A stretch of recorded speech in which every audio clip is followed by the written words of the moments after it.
A very happy Gandhi Jayanti evening to all of us. Your Excellency and Yang Amat Berbahagia, Brother Datuk Sri Anwar Ibrahim, Your Excellency, the High Commissioner of India. I see many old and new friends here, respected ministers of the Government of Malaysia, respected members of Parliament of the Government of Malaysia, Your Excellencies, the heads of various missions in this country, dear friends. I'd like to start with my heartfelt thank yous to the Indian High Commission for having invited me to speak on this extremely special occasion and in such august company on the impact of a very, very dear child of the world who happened to be born in India, our beloved Gandhiji, and his impact on a beloved and great son of Malaysia, my father, Tun Sambanthan. To be honest, I've been allotted 5 minutes and I'm hoping it's a little bit elastic because my father had 40 years of service, and to condense that with the context of the great Gandhiji's influence on him into that elastic time space is a bit of a challenge. So what I'm going to do is we're just going to take a few quotations and special messages of Gandhiji and try to explore the impact that it had by reference to 3 of my father's favorite things. So to start, I love this quote of Gandhiji's: if you want real peace in the world, start with children. If you want real peace in the world, start with children. And this becomes even more special because it resonated with another great son of India, Dr. APJ Abdul Kalam. So my father's first foray into public service in this country, the first known foray, was the establishment of a very special and innovative Tamil primary school in his birthplace of Sungai Siput, which was at that point a terribly notorious small town in the silver state of Perak. And it was notorious because in 1948, the Malayan state of emergency started with the murder of a planter in my hometown. So we were special always. But my father came back as a graduate from India, from Annamalai University, filled with ideas of what he should bring to this, his birth country, from that, the country of his father.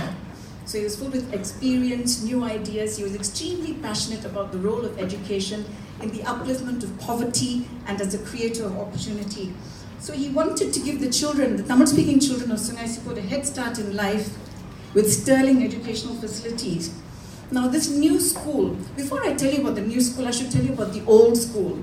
The old school for Tamil-speaking children was one classroom for children of all ages and classes. No field, no extracurricular activities, nothing particularly interesting. So this new school was built on 2.2 acres. It was on a piece of land belonging to 2 families, my family and the family of my grandfather's partner. So the school was constructed with handsome donations from both of the families and also a collection from the people of Sungai Siput, because post-war, this was something that brought the community together because it was something for our children. So the school was constructed, teachers were enrolled, the business of good education and proper classrooms was commenced, and my father himself, free from the future of politics, which he didn't know he was going into, used to play rounders on that generous school field with the boys. He used to play badminton and even football. He used to teach them carpentry, which he was very good at, and the English language, which he also believed was the license to success in a post-colonial world. His sister, my aunt, used to teach the girls sewing and embroidery, so it was pretty much a family thing. There was a legendary Sangeetham teacher in Kuala Lumpur, the late Srimati Vijayalakshmi Kulaveerasingham, and it's not known to most people that her first teaching engagement, introducing young Tamil children to Tamil scriptures like Devaram, was actually at this school. Now, why did Srimati Vijayalakshmi Pandit, who was the then president, the first president of the United Nations organization, why did she come to declare it open in a Malaya which was still fraught in emergency in 1954? It was because this school in a tiny town in the middle of nowhere was named after our Apostle of Peace, Gandhiji. It was called the Mahatma Gandhi Kalasale. Also, that attracted Srimati Vijayalakshmi Pandit to declare this school open. It's significant that the members of these families didn't think to name it after their own parents or anyone, but after somebody who was the biggest influence and the biggest spirit to all of them to wanting to move forward in their life. So this event was a watershed in my father's life because it brought national attention on Mr. Sambanthan, who in the following year, in 1955, he became the 5th president of the Malayan Indian Congress, which was a part of the Alliance Coalition, which negotiated independence from Malaya in 1957, and the rest, they say, is history. Here too, the influence of Gandhi on my father is palpable, because my father has said to me often enough, it was Gandhiji who made it possible for people like him, actually him, to overcome their aversion to politics and rather regard it as a channel for service. Because to quote my father, Gandhiji brought ethics to politics. So my father then diverted his interest from wanting to uplift the children of Malaya through education to serve as a federal minister for 19 years through 4 significant portfolios. Now his last portfolio was national unity. And like his mentor, my father believed more in a common humanity than in the distinctions of race, creed, religion, etc. In fact, he was completely committed to the idea of a Malaysian possibility of being many, many races, but one people. So the idea of common humanity is something which resonated with him, which is something Gandhiji lived. Now, I can't actually talk about Gandhiji and my father without saying a little bit about my father's father, my grandfather. Now, Mr. Veerasamy came to Malaya at the age of 16 in 1896 from a really tiny little village in India. And when I went there, I was very grateful he came here, actually. So he came here to seek his fortune, and he did well, but he wanted to give his family and his children a life of quality. He adopted Gandhian values. He spun and he wore khadi. He renounced caste, he renounced class, and he set the tone because he wanted his children and anyone who came into his contact to be guided by the values of the young, vibrant, self-determining nationalism of Gandhiji, of Gurudev Rabindranath Tagore, of the great Tamil poet Subramania Bharati, and Netaji, Subashi, Chandra, Bose, and these were the principal rock stars of that era, though there were other names as well.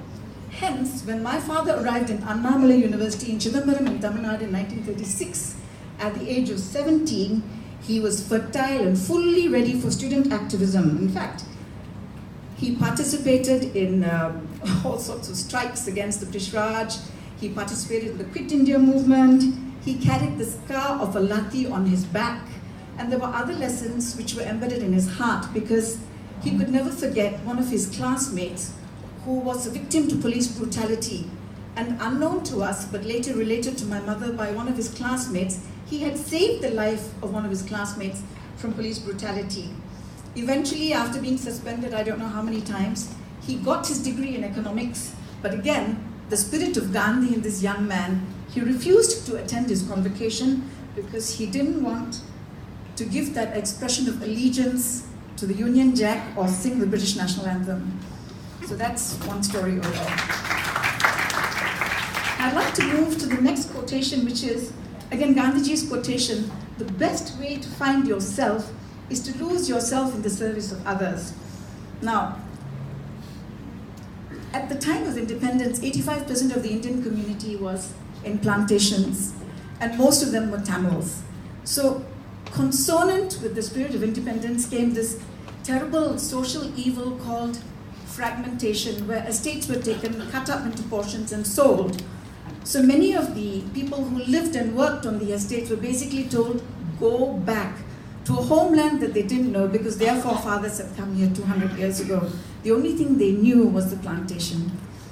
So my father was in a quandary because he represented the Indian community. What was he going to do? So he came up with a simple but potent formula. He registered a cooperative society in 1960, the National Land Finance Cooperative Society, which actually empowered the plantation worker by buying a share in the co-op to create enough of seed capital to purchase the estate in which he worked. Therefore, it would not become a prey to fragmentation. And you know, the plantation worker was the dregs of society. He was the bane of much denigration. But inspired by my father, they collaborated with him Each share cost $100, and he gave them an easy payment scheme, 10 monthly installments of $10 each. And with this very simple mantra, they were able to buy, by the time my father died 19 years later, 23 estates with 30,000 acres. A commercial building in a reputable part of KL, several business ventures. And the plantation workers who participated in this very revolutionary scheme developed a sense of their own dignity and self-worth. So, you see, he was untiring in his commitment to addressing the problems of poverty. But my father felt that the greater poverty was the penury of the heart, as he said in Tamil, it's idayatthil irukkum varumai. And he coined his own motivational messages to uplift a people who had been tortured and tormented by 200 years of being in terrible conditions in estates, inhuman conditions. But he used to say to them, "Yezhayanalum kozhayalla," which is, even if I am poor, I am not a coward. So this takes me to the next quotation of Gandhiji's, which is, "The future depends on what you do today." So my father used the co-op to invest in the children of members. He arranged for scholarships, he arranged for educational loans, and just before his death in 1979, he arranged for young women from each of the NLFCS estates to be sent to Avinashalingam College in Coimbatore to be given special training in early childhood education so that special kindergartens could be set up in each of the estates upon the conclusion of their training to give the children of plantation workers a head start in life. It's one of the sad ironies of fate that he had left by the time the teachers came back from their training. And in all of this, he encapsulated yet another famous message of Gandhiji, which was in the presentation, which is, be the change that you want to see in this world. Now my final tale, yes, I am coming to an end, is on a very much more personal note. My father was completely fascinated, and he used to read widely, and he was very into cultural things, dance, music, and all that. He was fascinated by the cultural impact of Lord Rama and the Ramayana through this Southeast Asian region, which has been the home of my family for more than 100 years. As a child, he made many versions of the Ramayana available to me, not only Western and Indian, but also the Thai version and the Khmer version. And he used to feel it very strongly that Gandhiji, the great Gandhiji, what was his sustenance? He was sustained by the Ramanam, the chant of the name of the Lord. And my father used to say that the potent Ramnam, through Gandhiji, brought the British Raj to its knees and released India from the shackles of commercial and administrative slavery. India thereafter became an iconic new nation. It became a flame, which then began the chain reaction of so many other colonies achieving independence, including our own little Malaya, later Malaysia.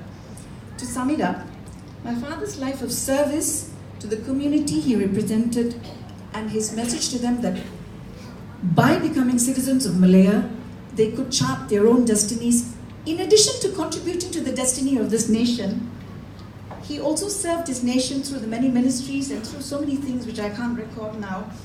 And this exemplifies not only Gandhiji's influence and inspiration on my father, but also what may be described as Gandhiji's most famous quote, which is, "My life is my message."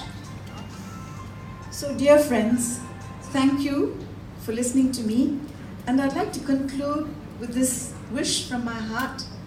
May Gandhiji's life and message, in the way that it inspired my father, continue to inspire new crops of leadership to uplift the communities of this world. Thank you so much, and namaskar.